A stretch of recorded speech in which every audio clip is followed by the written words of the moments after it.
سر ان کا یہ کہنا کہ ہمیں ہاں یا نہ میں جواب چاہیے یہ اوورلی سمپلسٹک ہے, یہ ریٹرک ہے دنیا کے لیے. Overly simplistic. سو دیر از نو یس اور no before this dead line.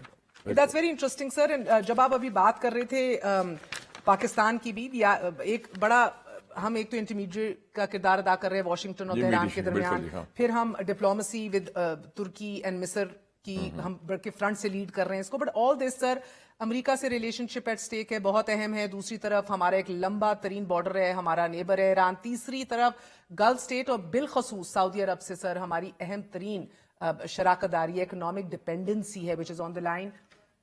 I would like to know sir, because عوام کے لیے یہ آئی تھنک سمجھانا بھی ذرا ضروری ہے کہ یہ جو ہٹ کیا ایران نے سعودی عرب کے پیٹرو کیمیکل کمپلیکس پہ, why is it important for Saudi Arab? Why is it so sensitive? اس لیے سینسٹیو ہے کہ سعودی عربیہ کو ایک تو کنوے کیا گیا تھا کہ آپ پر حملے نہیں ہوں گے, ایران ہاتھ ہولا رکھے گا. سو گیون دیٹ فیکٹر, اتنا ایک بڑا اٹیک ہونا, it is an attack on civilian infrastructure جو ان کے it's the heart of the Saudi economy, because it's a petrochemical complex.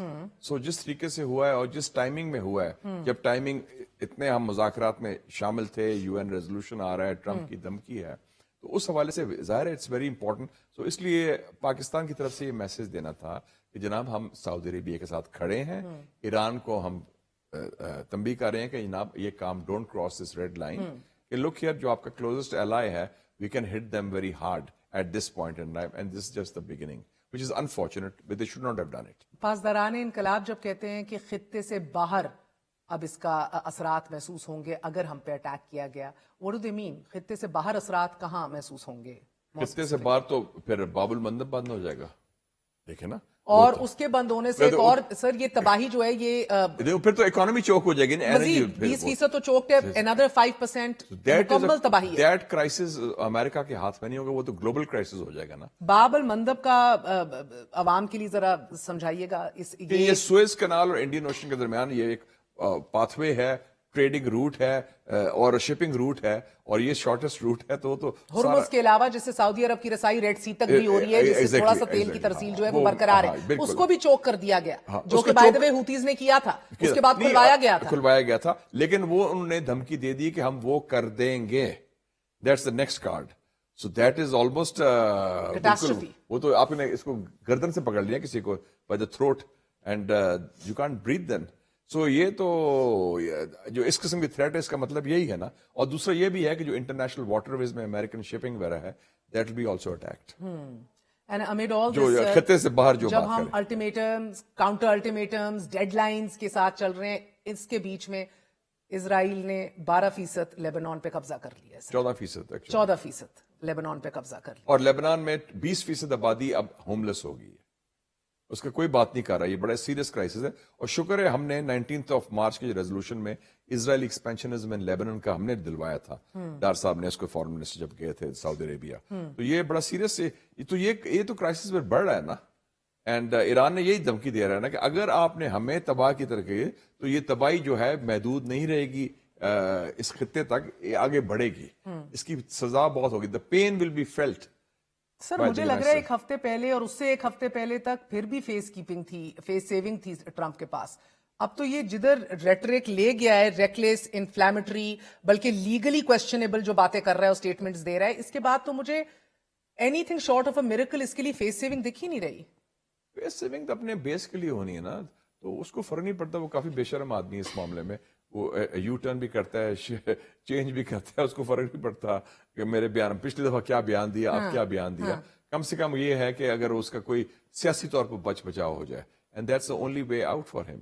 He has to blink, he has to call it quits, and اس کو کوئی بہانا چاہیے. And sir, Axios کی reports and some other intelligence reports جو کوٹ کر رہی ہیں ذرائع کو بتا رہے ہیں, سب سے hawkish شخصیت table per within his counterparts, his colleagues, his advisors is Trump himself. بلکہ یہ باقی تو آپ کے جے ڈی وینس اور مارکو روبیو ڈوز لگ رہے ہیں اس کے سامنے. تو کہیں نہ کہیں تو ایک پاگل کتے کا خون سوار ہے. یہ میرے لفظ نہیں ہے سر, یہ اس کے اپنے میڈ ڈاگ اس نے استعمال کیا, یعنی کہ وہ امیجن کولیگز کو لگ رہا ہے. میرے خیال میں تھوڑا سا ٹرمپ, میں شکل سے بھی دیکھ رہا ہوں اس کی مسکراہٹ ختم ہو گئی ہے, اس کے جوکس ختم ہو گئے ہیں, وہ گھبرایا ہوا لگتا ہے اور ڈیسپریٹ لگتا ہے.